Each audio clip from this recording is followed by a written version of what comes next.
ఈ మధ్య కాలంలో దంపతులకి పిల్లల్ని కనడం అనేది ఒక కలగా మిగిలిపోతుంది, అలాగే ఒక సవాలుగా కూడా మారుతుందని చెప్పుకోవచ్చు. అయితే ఇలాంటి దంపతులందరికీ కూడా ఐవీఎఫ్ నిజంగా ఒక వరం అనే చెప్పుకోవాలి. స్టిల్ ఐవీఎఫ్లో కూడా మనకి కొన్నిసార్లు నెగిటివ్ రావడం మనం చూస్తూ ఉంటాం, మధ్యలోనే ఐవీఎఫ్ అనేది క్యాన్సిల్ అవ్వడం కూడా చూస్తూ ఉంటాం. అసలు ఎందుకు ఇలా జరుగుతుంది, అసలు ఐవీఎఫ్ ట్రీట్మెంట్ ప్రొసీజర్ అనేది ఏ విధంగా ఉంటుంది, కపుల్స్ ఎలాంటి జాగ్రత్తలు తీసుకోవాలి, ఇలాంటి విషయాలన్నీ తెలియజేయడానికి మనతో పాటు ART fertility clinic Banjara Hills నుంచి infertility specialist doctor Lakshmi Chirumamilla garu ఉన్నారు. వారితో మాట్లాడదాం. నమస్తే మేడం. నమస్తే మేడం, ముందుగా అసలు ఐవీఎఫ్ అనేది ఎక్కువగా అంటే ఎవరికి అవసరం అవుతుంది, అసలు ఐవీఎఫ్ ట్రీట్మెంట్ ఏ విధంగా ఉంటుంది? ఇది చాలా పెద్ద క్వశ్చన్ అనమాట.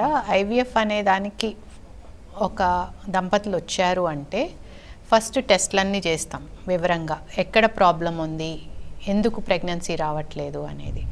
అలాంటప్పుడు ప్రాబ్లం చాలా సివియర్గా ఉంది అంటే, లైక్ ఏజ్ ఎక్కువ ఉన్నా కానీ, చాలా సంవత్సరాల నుంచి ప్రయత్నం చేసినా కానీ, లేదంటే వాళ్ళకి ట్యూబ్స్ బ్లాక్ ఉన్నాయని కానీ, లేదా హస్బెండ్లో స్పర్మ్ బాగా తక్కువ ఉంది న్యాచురల్గా కానీ ఐయుఐ కానీ అవ్వదు అన్న వాళ్ళకి, లేదా అంతా బాగుంది కానీ ప్రెగ్నెన్సీ రావట్లేదు, ఐయుఐ ట్రీట్మెంట్ కూడా చేసుకున్నారు స్టిల్ ప్రెగ్నెన్సీ రావట్లేదు, అలాంటి వాళ్ళకి కూడా ఐయుఐ హెల్ప్ చేస్తుంది. అన్ని రకాల ట్రీట్మెంట్లు ట్రై చేసి చివరికి అవ్వట్లేదు అన్న ప్రతి ఒక్కరికి ఐవీఎఫ్ హెల్ప్ చేస్తుంది అన్నమాట. అది ఎగ్ వల్ల కానీ, హస్బెండ్ వల్ల కానీ, వైఫ్ వల్ల కానీ, ఏదైనా ప్రాబ్లం కానివ్వండి, ప్రెగ్నెన్సీ రావట్లేదు కొన్ని ఇయర్స్ ట్రై చేశారు అన్నాక ఐవీఎఫ్ వాళ్ళకి ఒక వరంగానే డెఫినెట్గా ఉంటుంది. ఓకే, సో అయితే ఐవీఎఫ్లో నెగిటివ్ రిజల్ట్ అనేది ఎలాంటి టైంలో మనం చూస్తూ ఉంటాం మ్యామ్? అసలు నెగిటివ్ రిజల్ట్ అంటే ఏంటి? ఇప్పుడు వీళ్ళందరూ ఈ పిల్లలు లేరు అనుకునే దంపతులందరూ ఏమంటే, ఫస్ట్ ట్రీట్మెంట్ చేయకుండా సింపుల్గా అవ్వాలి అని చూస్తారు. సింపుల్గా అవ్వనప్పుడు ఐవీఎఫ్కి వెళ్తాం. ఇంకా వాళ్ళ హోప్ ఎట్లా ఉంటుందంటే, ఓకే మనం ఐవీఎఫ్కి వెళ్ళిపోయాం, 100% సక్సెస్ అయిపోతాం, ఇంకా ప్రెగ్నెన్సీ వచ్చేస్తుంది, బిడ్డ పుట్టేస్తుంది అనే హోప్లోనే ఉంటారు. కానీ సైన్స్ ఇంకా అంతగా ఎదగలేదు, ఇంకా చిన్న నేసెంట్ స్టేజ్లోనే ఉందన్నమాట. ఇంకా చాలా డెవలప్మెంట్ రావాలి ఆ స్టేజ్కి మనం ఎదగాలంటే.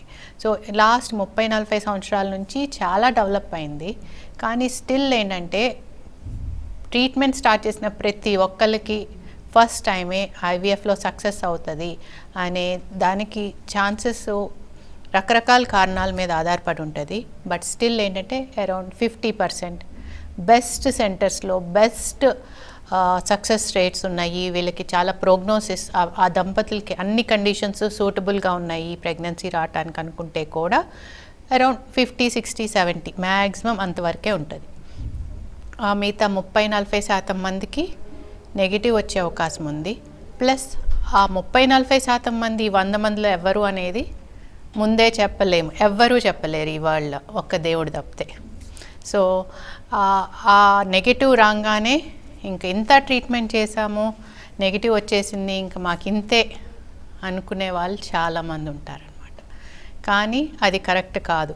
ఫస్ట్ ట్రీట్మెంట్ స్టార్ట్ చేసినప్పుడే వాళ్ళు ఎట్లయినా అవ్వచ్చు, పాజిటివ్ అయినా అవ్వచ్చు, నెగిటివ్ అయినా అవ్వచ్చు అనే దృక్పథంతో ముందుకెళ్తే కనుక ఈవెన్చువల్గా అందరికీ పిల్లలు పుడతారు. ఆ 100 మందిలో 95 మందికి ఐవీఎఫ్ ద్వారా వాళ్ళ ఎగ్స్ స్పర్మ్ యూస్ చేసుకొనే పిల్లలు పుట్టే అవకాశం బాగా ఉంది. ఓన్లీ ఒక 5% మందికి మాత్రం డిఫరెంట్ అప్రోచెస్కి వెళ్ళాల్సి రావచ్చు.